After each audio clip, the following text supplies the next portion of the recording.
Welcome to Autism Knows No Borders. Discover what's possible when people impacted by autism inspire change and build community.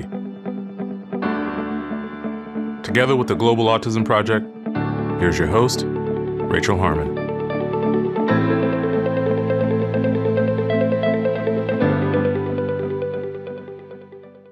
Hello, everyone. Our guest today is Sasha Long.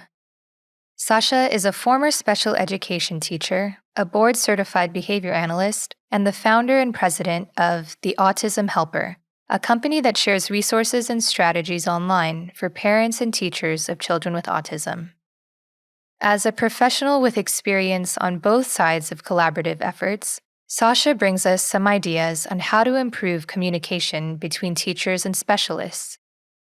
We also discuss her leadership style as a business owner, some of the common challenges faced by teachers, and the importance of empowering paraprofessionals in the classroom. In this episode, discover what's possible when the learning environment is set up for growth and success. For more information about Sasha and her work, please visit our website, autismknowsnoborders.com. And now, I present you, Sasha Long. Hi, Sasha. Welcome to Autism Knows No Borders. Thank you for being here today. Thanks, Rachel. I'm excited to be here. Could you please introduce yourself? Sure. I am Sasha Long. I'm a former special education teacher and Board Certified Behavior Analyst, and I am the founder and president of the Autism Helper. And at the Autism Helper, we share resources and strategies for parents and teachers who work with kids on the spectrum, and we do that through our blog, our social media. I have my own podcast. We have an online course and a professional development membership. And before COVID, I used to spend quite a bit of time traveling, doing live events too. But obviously, I'm not doing that right now. Yeah. Wow, it sounds like you have a lot to juggle on your plate. Yeah. We try to give information in a lot of different ways because I know, some people prefer to read blog posts, some people want to take a course, some people want to watch videos. So we try to give all the options. Yeah, that's great, just making everything accessible. Cool. So let's start with your background. How did you begin working with the autistic population?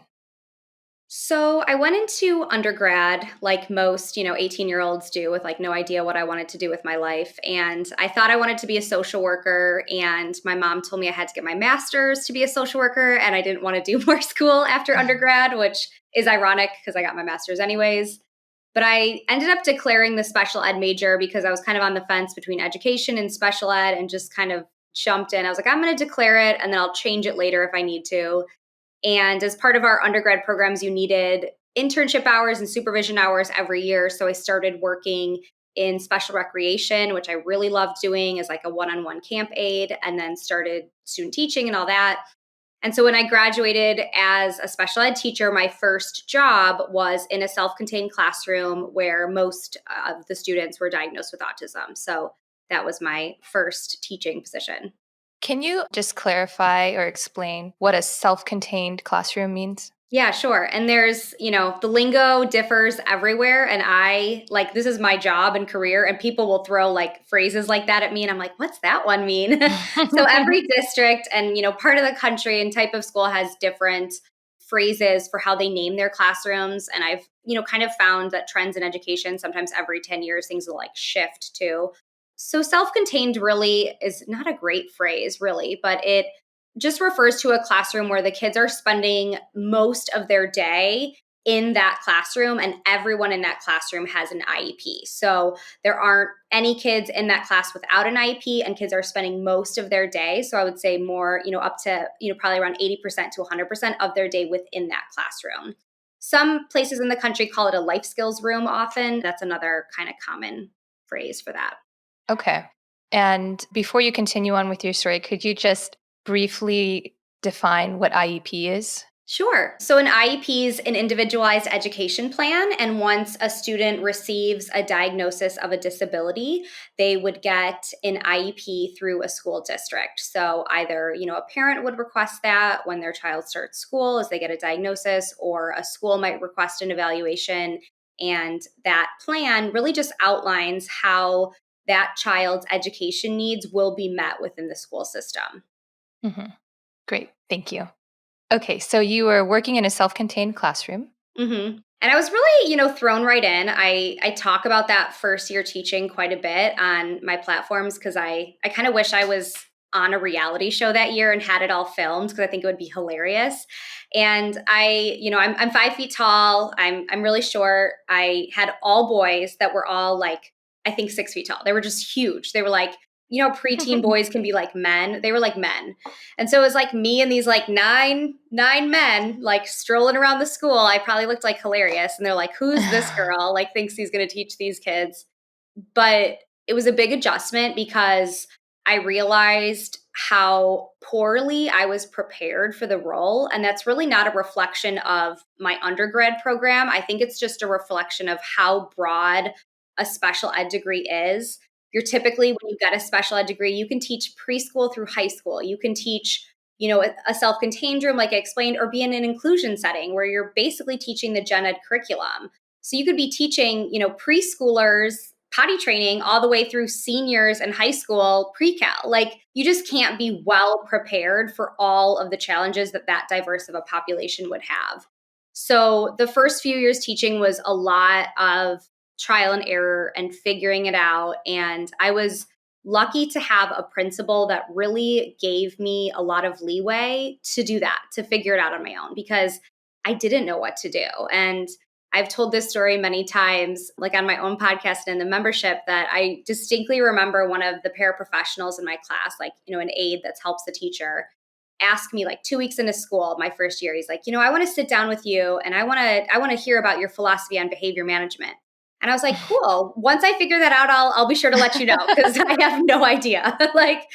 So, it was a lot of figuring it out and seeing what works. And as I kind of got, farther into my career and started seeing more and more challenging behaviors, I started researching more and looking where I could go to learn more to help that group of kids. And I really, connected so much with those families. A lot of those kids from my first few years teaching, I still know they're legit men now. They have like beards and I still talk to their families. And when it came to challenging behaviors, I wanted to be able to help and to be able to provide different ways to communicate. And I didn't know what to do. So that's kind of when I learned more and more about applied behavior analysis and decided to go to grad school while I was teaching, which was a great experience in hindsight. At the time it was hard because I would teach all day and go to class at night. But it was great because I got to learn about these strategies under this umbrella of applied behavior analysis, the science of human behavior, and learn concepts. And then the next day go back in my classroom and be like, oh my God, I see that happening. I see how reinforcement works. Oh my gosh, I want to try this. Mm-hmm. And I did my thesis in my classroom. I did my practicum in my classroom. I had someone come supervise me within that class. So it was really great to do it within that setting that I'd been working in for so long. And so I became a BCBA, a Board Certified Behavior Analyst, while I was teaching in the classroom. So that's kind of how I got my BCBA. And then after that, I, really saw a need for ideas. Like when I was a young teacher, this was before Instagram, before Pinterest, before teacher blogs. And I was so hungry for advice and for any kind of guidance. And I know a lot of special ed teachers know there are these books called Task Galore books, and I'm sure they still exist. And teachers that taught like 15 years ago will definitely know these books because I had 3 of them, and they had pictures of work tasks and things like that. And they were like my only thing that I had. Mm-hmm. And teachers would come observe in my classroom and get ideas. And I was like, oh, I should start a blog. I don't know how to start a blog, but I'm going to start a blog. So I had a friend that knew how to help me start a blog. And about 10 years ago, I started blogging and just putting ideas on the internet and seeing what would happen. I had no idea what would come of it. And I started posting photos, doing videos in my classroom, doing video tours. And then everything really from there on snowballed in such an organic way that it's cool to think about. I started blogging more and more. From then I started creating curriculum that I sell on a website called Teachers Pay Teachers. It's an online marketplace where teachers can create and sell educational resources. So I started doing that. I started seeing all the holes and like, oh my gosh, I need curriculum on this. I need resources on that. And, as I kept sharing ideas, new things kept coming up of like, oh, well, do you do speaking? And I was like, no, but I could. So I really just said yes to like every opportunity that came. Like, do you want to come to our school and consult? Sure. Do you want to get on a plane and come give a presentation? Okay. So it came to the point where, I had to leave the classroom because I was working basically two full-time jobs. So now I just do, all the autism helper stuff full time. And since then, we've grown quite a bit. We've built out a blogger team with 8 different bloggers. So we have preschool through high school teachers, we have an OT, an SLP, a parent. We kind of have all those different perspectives. I started a podcast to share my ideas, to interview other experts and, people in the field and in the community. And then within the last 2 years, we added in a professional development membership group, which has been so amazing. We have almost 800 teachers, parents, and professionals in that group. And I share monthly training videos and digital resources. And we do special little webinars and stuff with them. So that's a really nice, like, community within the community. Yeah. And then I created a behavior change course last summer. So that was kind of the last layer to go in recently. So things have kind of just kept building up. Mm-hmm. I can just feel your passion, as you're speaking. Like I can tell that you're excited about all of these different avenues. But yeah, which one I guess is the one that you are the proudest of? Like which is your outlet that you really enjoy? I think the membership has been something I really like put my whole self in. And it was a really different idea. Blogs exist, teaching curriculum exists, but I had this idea of creating a membership that was focused around training. So it's not like hey, print the worksheets you need, easy peasy, bye. It's Mm-hmm. no. Every month we're going to talk and we're going to learn. And there's, you get every month they get 4 to 6 new training videos. And we talk about staff training and data collection and behavior change. So within that group, to me, it's like those are the rock stars. Like those are the people that are showing up. Most of the teachers pay out of pocket. We're working with more and more school districts to have them pay for their teachers' membership. But those are the teachers that, want to do more and they want to learn more and they want to get better. So I am really, really passionate about bringing a lot of value for them because like I see how hard they work and how passionate they are and wanting to like serve their classroom. So Mm-hmm. that's been a really fun and different avenue to kind of explore in the last year and a half. Yeah. So is all of the training that you do based on ABA principles, like all of the tips that you're giving? Yes, it is. But I'm really passionate about bringing applied behavior analysis, to the masses in a way that everyone understands. Like I'm so not a jargon person. I try to explain everything with like analogies within my own life of like, when I go to Starbucks, this happens and not use overly technical language. That's kind of a little gripe I have with the ABA field is sometimes we get stuck in our technical language so much. Yeah. And I think that does us a disservice. It ostracizes our colleagues. If the OT doesn't understand what we're talking about, they're not going to want to implement our idea. So I love sharing ABA strategies in a way that everyone can understand and benefit from. Yeah, I agree because, having been in the field as a BCBA and working in school systems, I could see how it could be off putting to use these technical terms, even with parents sometimes. Hmm. And I know there can be a little bit of it's almost like a turf war within the classroom when you have a consultant and you have the teacher, and there's like this, I don't know, like possession or something over the student. It's like, well, Hmm. no, I know what's best. No, I know what's best. No, it's my classroom. No, I'm the specialist, which is really toxic. We've Yeah. talked about that on this podcast too, about just the importance of multidisciplinary collaboration. So actually, we have a question here from one of our listeners, Kelly Cotter, and she wants to know what are some of your ideas to improve collaboration between teachers, speech therapists, and behavior analysts within the school setting? Ooh, good question. And I could talk on this for like 5 hours, but I'll keep it short. I've actually done a presentation I did it at Illinois ABA workshop 2 years ago, and then I've done it at a few clinics and companies in the Chicagoland area about exactly this topic, because I think I have this, unique position of I've been on both sides of the table. Like, I've been on the side of the table of the teacher with the specialist coming in, and I've been on the side of the consultant that comes in. And just like with our clients, we have to pair, and we forget to pair ourselves and to make ourselves a reinforcer. I tell teachers all the time when it comes to pairing, and what that means is like, you have to be the chocolate chip cookie. Like, everyone loves a chocolate chip cookie. I would eat a chocolate chip cookie every day for breakfast if I could. And that's what you want, like, you as the teacher in your classroom to embody. You want to be a chocolate chip cookie. And as a consultant, and as a member of a team, we have to be a chocolate chip cookie too, like, to that teacher.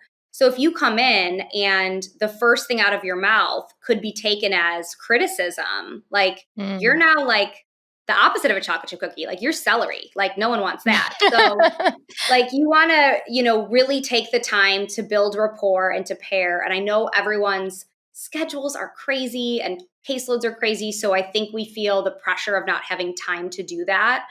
But you have to, I think for a teacher, their classroom, it's like their home. Yeah. They probably spent their own money. Like, they spend probably more time there than their house. And when someone comes in your home and gives you feedback, you're kind of like, whoa, like, no. Like, this is my home. Like, Mm-hmm. you don't get to tell me what to do in my house. So I think that's something to really be careful with, and to spend the time, seeing what the challenges really are, and really acknowledging all of the efforts a teacher has made. We kind of can keep those rules that we use for our clients too, of like how many positive statements to corrective statements, and give that teacher a lot of praise, because they probably aren't getting a lot of praise. That's true. Yeah. I mean, in a classroom where maybe they have paraprofessionals on their side, but who really is there to tell them that they're doing a good job? Yeah. So, what are some tips for pairing? Would you say maybe trying to connect with the teacher before you even start talking about the kid, setting up a separate meeting with them one on one? Yeah, I think those are great ideas. And it sometimes depends, like, who's bringing you into the equation. Oftentimes, a BCBA or a consultant is hired by the school or possibly a parent. So it's the teacher didn't ask you to be there. So that's always kind of good to think about as well. Mm-hmm. If you can, having a meeting before you're in front of kids is great. That's obviously not always possible. My, like, little specific pieces of advice are, to get, if you're just going for an observation, you don't get to meet the teacher ahead of time, email ahead of time, tell them why you're coming, let them know, hey, I'm going to write things down. This is what I'm writing. I'm writing what I see. Ask them where you should sit. Sometimes that's such a silly thing, but like, a teacher doesn't want you at their guided reading group table. Like, no, like, go sit over there. Like, you're not part of my class, you're observing. Yeah. So ask them where you should sit, and then follow up immediately with an email. And that email should start with like, thank you so much. There were so many great things I saw. This is what I saw. I can't wait to work with you. Like, the email shouldn't be like, here's 27 things that you could do differently. So little steps like that can build a lot of rapport. If you're able to meet with a teacher individually or talk with a teacher right away, every time I go into meeting a new person, whether that's a consulting client, a parent, a fellow colleague, I think the more connections you can make with that person, the better. Like, the more times you can say like, hey, we're similar, even if it's something as silly as like, oh my gosh, you drink coffee? I drink coffee too. Like, we're like the same. Like, oh my God, did you get that shirt at Target? Because I also have that shirt from Target. Like, just silly, like, surface level things. The more times you can connect of like, oh my gosh, I'm always running late too. Like, I get it. The more rapport you're going to build with that person, and the more that they're going to see you as someone that they want to work with. Mm-hmm. Yeah, that's great. Is there anything you can add from the side of the teacher when collaborating with the BCBA? I think it can take an emotional toll on a teacher, and I mean, and a BCBA as well, when you've been working so hard with a child and things are just not making any progress, it's really easy to take that on as like, it's my fault. Like, I'm not a good enough teacher to change this behavior. And I'm not a good enough, clinician to do this. So when someone else comes in and tells you something different, you almost like don't want to hear it because you want to like be right and just be like, oh, nope, this behavior is unfixable. This is just how it is. And when someone comes in and tells you something else, you're kind of like, even if it's helpful, you're like annoyed. You're like, why didn't I think of that? So Mm-hmm. I think it's sometimes like letting go of our pride, being okay being wrong, being okay asking for help, and that there's people that are going to know more things than us. Like, even as behavior analysts, there's people that know different things than us. So just because someone can see something a different way and saw a solution you didn't, doesn't mean you're not a good teacher. Mm-hmm. Yeah, that's great. Did you ever work in home as a behaviorist or? I never have as a BCBA with direct clients. I right now as a behavior analyst, I only do kind of consulting with parents on in-home programs. I don't do direct service, but I did work as it wasn't an RBT position, a registered behavior tech, because that didn't exist then, but I did an in-home therapy as like a line therapist. Okay. Well, I guess some of the things that you're saying can also apply when looking at collaboration between a one-on-one in-home ABA team and the school team, like how to connect those two sides of the bridge. And sometimes they're like, isn't even a bridge. Sometimes they like don't know about each other, Yeah, yeah. And it's hard because it's kind of the parent's job to connect them and be like, hey, teacher, talk to my in home team, please. But once there is that connection, it can be either group that takes the first step. I think a teacher should feel really open to reaching out to a behavior analyst, and that behavior analyst should feel really open about reaching out to the teacher. Like, the more those two groups, like school and home, can be on the same page, the better it's going to be for that kid. Everyone's on the same team. So it's like, hey, I learned this. Cool. I'm going to do that too. So I think both sides should be open to reaching out and starting that dialogue. Yeah, and maybe I guess like the teacher would know if the student is receiving in-home ABA services because it would be on their IEP, right? Or is that information not always Not disclosed? necessarily. It's not always, yeah. Okay, so then I would even add though that the responsibility might fall on the BCBA Mhm. that works in home because they know that the kid they Yeah, work with goes that's to true. school. Because I've been in that situation where the client that I had was constantly being sent home from school. And we're like, what is going on there? And then the behaviors would transition over to when they got home too. And so we had to take the first step and tell the parents, like, look, this is part of the all around interdisciplinary approach. And it's important for us to reach our goals to make sure that we're on the same page with the teacher too. And it turned out that whatever we were working on at home actually helped them at school too, just with generalization of settings and everything. So I think parents do need to help bridge that also, but I think there could be maybe a little bit more effort on the ABA teams too. Yeah, that's true, because they know they're at school all day. Yeah. Okay, so you talked about dissemination of ABA. What are some other ways that you could disseminate ABA even outside of the classroom setting? That's a good question. I think, talking about, if you're a BCBA, if you're in the ABA world, if you're a line therapist, if you're going to school for that or an RBT, I think talking about what ABA is with other people.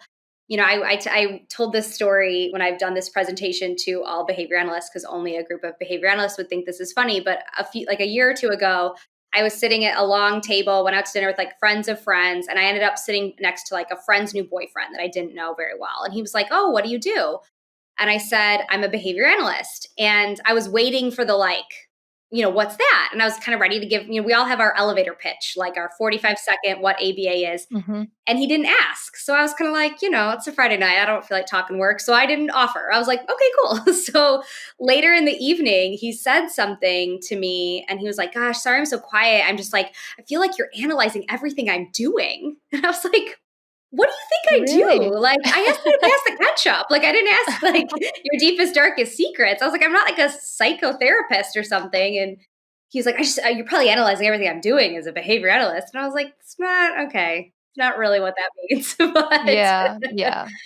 So I think, taking opportunities to explain what ABA is, to explain that ABA is not only for kids with autism. People are like, oh, is that the autism therapy? I'm like, no, it's Hmm. not what it is. Right. And using like everyday examples, like, hey, did you see how I did that with my child or my husband? Like that reinforced that behavior, which I'm sure people don't want to hear about all the time, but sneaking that in when you can.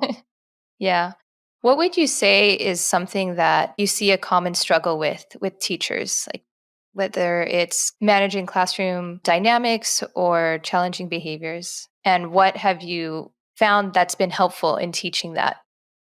I think a broad overgeneralization would be that two of the biggest challenges for teachers, for special ed teachers, would one be managing negative behaviors because that kind of can quickly overtake everything else. You're not worried about curriculum maps or data collection or IEP goals if you're getting punched in the face every day. Like, you're just not. Like, that's going to take precedent right away. So with those more extreme, challenging behaviors that can just kind of snowball and snowball and snowball into more and more and more extreme behaviors, I think that one can be a huge challenge because it just takes over everything. Another really big challenge that I see a lot of teachers face, and I personally as a teacher have faced too, is managing your staff. And that's something that, undergrad, grad school, whatever, really doesn't prepare you for is being a manager. And none of us went into the education field because we love managing adults. No, we would have gone into another field and probably made more money. So you don't think that's like part of your job description, but it is. Like a lot of self-contained classrooms or inclusion classrooms could have, 1 to even 5 adults that you have to manage and tell what to do and give expectations and make schedules for. And I think oftentimes there's a lot of struggles with that. One, finding the time is like the main struggle. Most schools don't have common planning time with your paras. So you're like, when am I even supposed to train them? Like, I don't have any time to do that. And the other thing is, I think there's a big like elephant in the room of feeling uncomfortable doing that. Like, I don't want to tell someone what to do. Oftentimes, it might be a young teacher with more experienced paraprofessionals. Like, it's awkward, it's uncomfortable. I'm just going to avoid it. And I'm just not going to train my staff. I'm just really going to let it slide. And I think that's really risky because the reason those other adults are in your room is because you need 3 adults or 4 adults to meet the educational needs of those kids. And if you're Mhm. using, your paraprofessionals as basically glorified babysitters and having them take kids to the bathroom and redo task boxes, you're missing out. Like, you could have 3 educators in that classroom that are running IEP goals and taking data. So you're missing out on so much potential instruction by not investing in the time to train the staff. So I would say those would be like behavior and like staff training would be like 2 of the biggest challenges that I think a lot of special ed teachers face. Yeah, and I can also see it from the side of the paraprofessional not wanting to overstep whatever role they think they have and the teacher has. Hmm. And I think it is also on the part of the teacher to empower those paraprofessionals and let them know that they are capable of being those educators, like you're saying. Yeah. And I think it's also not fun to be on a team that like isn't led. Like, it's uncomfortable to like not have clear expectations. You're like, am I supposed to do this? Am I not? Like, that's not a great place to be in. But I think once you can really train your staff and they can be, like you said, empowered as educators, they're going to like their job more. Like, Hmm. and I think back like in early teaching, I had a new paraprofessional came to my room, and, teachers all talk. So they're like, oh, you're getting so and so. She doesn't like to work. She's kind of lazy. And I was like, well, let's wait and see. You hate that, right? Yeah. And so she came, and really her job for years she had no responsibility, like real responsibility. She had like little things to do. And I was like, well, in here, we all take data, we all run programs, we all do this. And I set her up, we trained, we talked about different ways to teach skills, set her up with her programs. And oh my God, like she was the data queen. Like, she took more data than anyone I've ever seen. She would come in on Monday morning and like date all her data sheets for the whole week. And she was invested because she saw like kids learning new skills. And she was like, I did that. I taught them that skill. Hmm. So that activity was reinforcing and she kept doing it. And she was, like an amazing teacher. Like, so it wasn't even like a paraprofessional. So once, she learned how to do that and that was set up in that way, I think not only did she like her job more, but we got so much more accomplished. Right. Yeah. And it just sets a different tone in the classroom too, right? Yeah. If the kids can see that all of the adults are working well together, it's going to encourage more teamwork amongst themselves too. Oh, for sure. And then there's less of the like, oh, mom said no, I'm going to go ask dad. Like kids will do Yeah. that. Like, oh, well, this teacher will let me get away with this and this teacher won't. Like when you're a team, they're like, oh no, everyone's following the behavior plan. Yeah. And then if you're sick or you have to go to a meeting or something, you have to deal with something else, which you will, your classroom keeps running. It's like a well-oiled machine. Yeah. There's that trust there on Yeah. every side. Yeah. Yeah. So, how would you say your experience in the classroom as a teacher, leading the classroom, has transferred over to leading a business? Ooh, that's a really good question. I think as a teacher, you have to be super organized and very detail oriented, or just maybe a lot of teachers just naturally are. And that's how I was as a teacher. I was, really organized, really detail oriented. Running a special ed class is hard with so many different levels and staff training and behavior plans. So to stay on top of everything, I think you just really have to be organized. And that's something that I've definitely brought over to how I run my business is I do a lot. Like we have podcasts and we have membership and we're always thinking of the next thing too. And I think to get as much done, we have a small team as we do, it's being really organized and creating systems. And I think that's successful classrooms run well on systems and I think successful businesses do too. When you have a process and a system and it's not haphazard because you're not redoing work. You're not like wasting time looking for things or being last minute when you have like a schedule and a system. And those things I think really lend itself to just being productive in whatever setting you're in. Oh, yeah. Our CEO of the Global Autism Project, Molly, she has definitely drilled that into us as a team. We're like addicted to Asana, which I don't know if Yes. you're familiar. It's, Yeah, I yeah. am. We use Asana. Yeah. And we are not sponsored by Asana, everyone. So, Maybe one day. yeah, you never know. But yeah, I agree completely because when you don't have those systems in place, things can get lost and fall through the cracks, and it just affects the rest of the pipeline. Mhm. Even with a podcast, with one episode, there's so many steps that go just beyond the actual interview that people hear.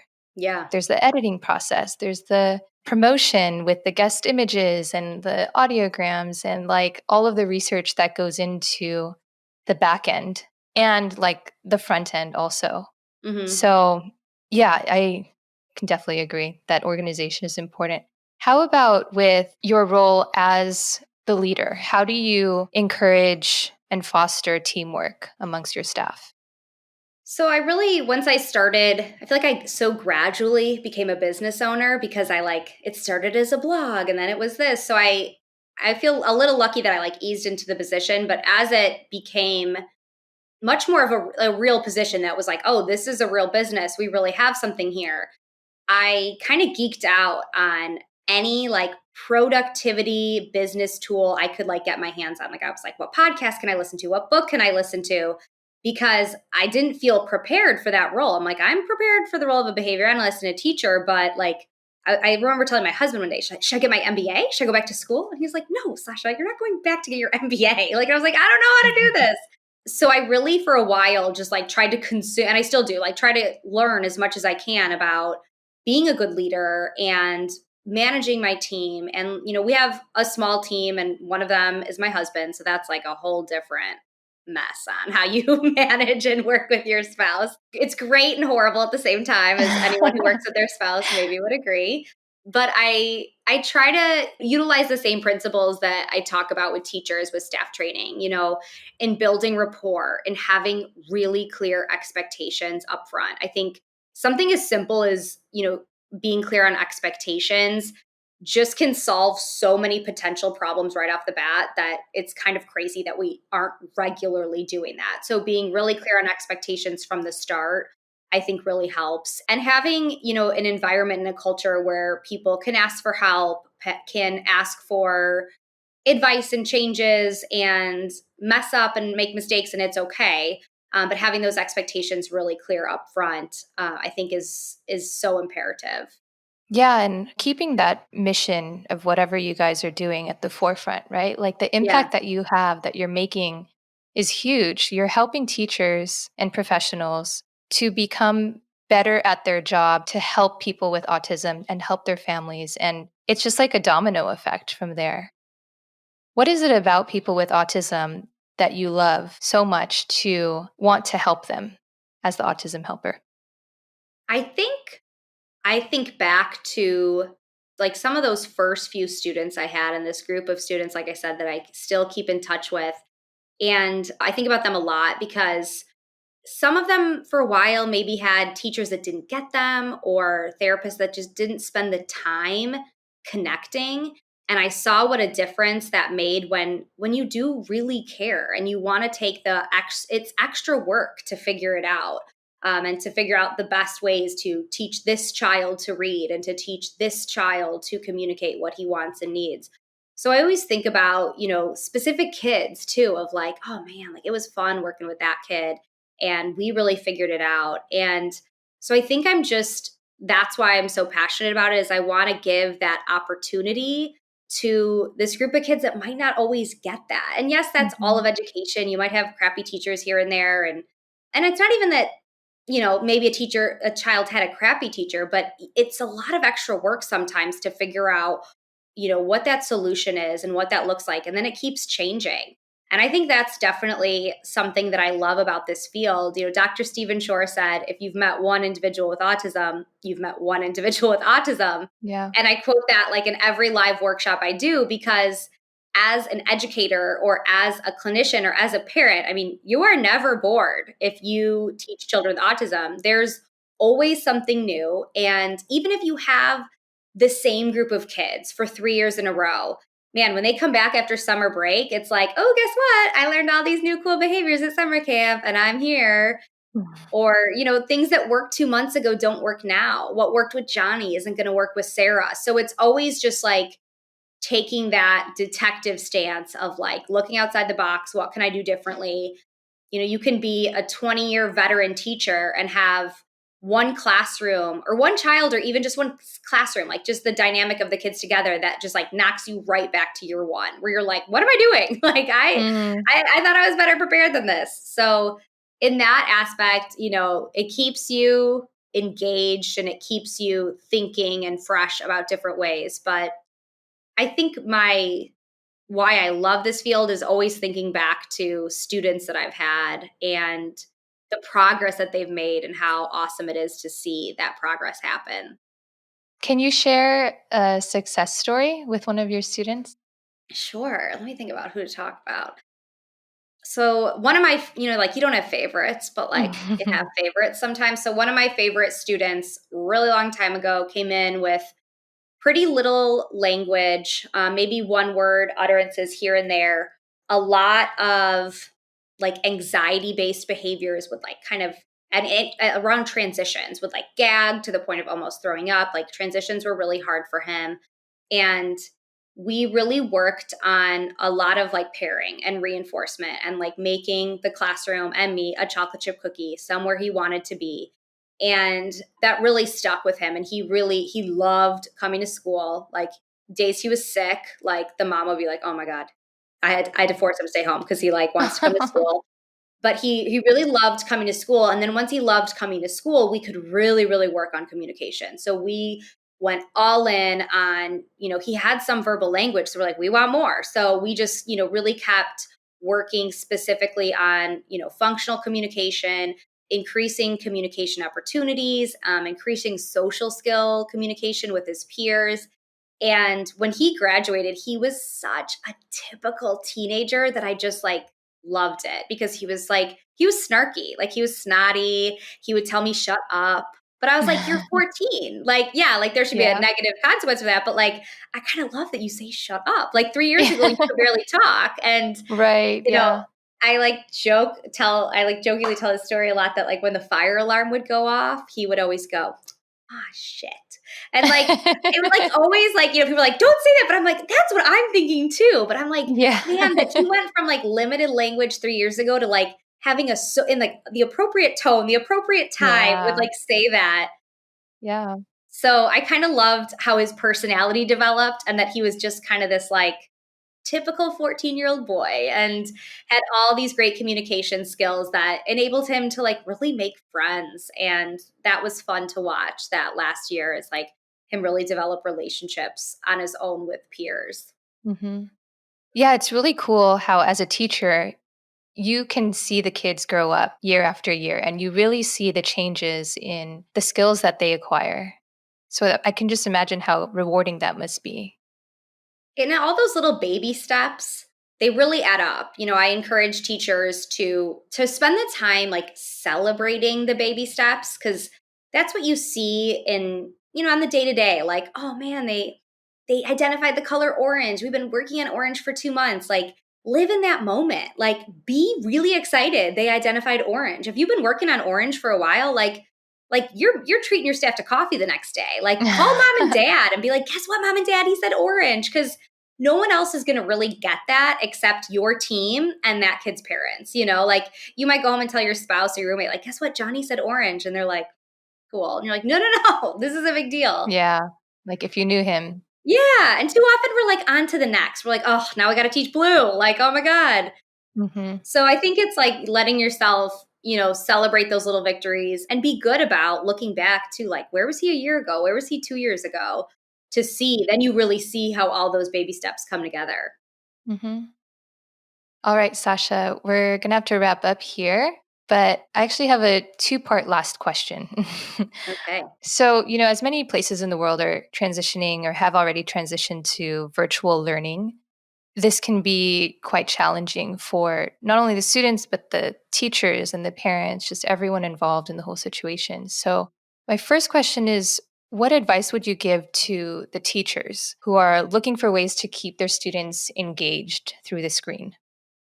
I think as a special educator, you are uniquely prepared to handle this. Yes, you might not have specific training in virtual learning or Google Classroom, but you do have training to differentiate and to look outside the box and to be a problem solver. That's like part of what a special ed teacher does every day. So I think using that skill and being that problem solver and thinking outside the box when it comes to virtual learning and continuously changing things up as needed. If this platform isn't working, if this activity isn't working, reading those students' behaviors, Skinner said the learner's always right. Like looking at like, okay, this isn't working. What can I do differently? And keep kind of that, foundational component of a special ed teacher as the problem solver, the one who differentiates, the one that can individualize and apply that to virtual learning. And I think you'll be good. It's not going to be perfect, but that life isn't. So Mhm. I think as long as you can kind of keep problem solving, you're going to be on the right track. Great. And what about for parents who are looking for ways to support their children at home? I think for parents, it's really just give yourself grace, give your kids grace, give the teachers grace. Like, this is not a situation anyone wanted to be in. And, as a parent that had, my toddlers were at home all of spring and I still had to work full time and I was pregnant. I mean, it was rough here for a while and we had like some not so great parenting moments and that's okay. Like if there's a morning where they just like watch TV all morning and you're like, I was a horrible parent today. You weren't a horrible parent today. It's okay if there's those mornings where maybe you had to be on a call or you had to get work done or you just needed time to yourself to like take a shower and go to the bathroom. That's okay. Like this isn't, going to be this way forever. This is temporary even though it doesn't feel that in the moment. But to just give yourself grace if there are those really off days, or your child has an off day, or you as a parent have an off day, like it's okay. Yeah, that's so valuable for whoever needs to hear it right now. We've all had those not great parenting moments. Okay, Sasha, how can people find out more about you? So we're really on all the social media platforms at The Autism Helper. So Instagram, Facebook, Pinterest, and then our main website is theautismhelper.com. That's where our blog lives, and you can find more information about the membership or the course there. Great. I'll be sure to post links to all of your sites on our show notes. Sounds good. Okay, Sasha, thank you. Thanks, Rachel. Thanks for tuning in to Autism Knows No Borders. Teachers around the world do not get enough credit for the immense amount of work that they put in every day to ensure that their students meet their goals. Through diligently preparing lesson plans, patiently managing classrooms, and supportively training staff, educators powerfully impact the lives of their students and, in turn, the future of the world. It's easy to forget that teachers are human too, with their own lives and families outside of the classroom. Whether they may be facing personal challenges, feeling uneasy about schools reopening, or struggling to maintain their students' attention online, they're expected to always power through and remain composed for their class. Whatever the case may be, there are many great educators out there who are committed to keeping their students' interests at the forefront.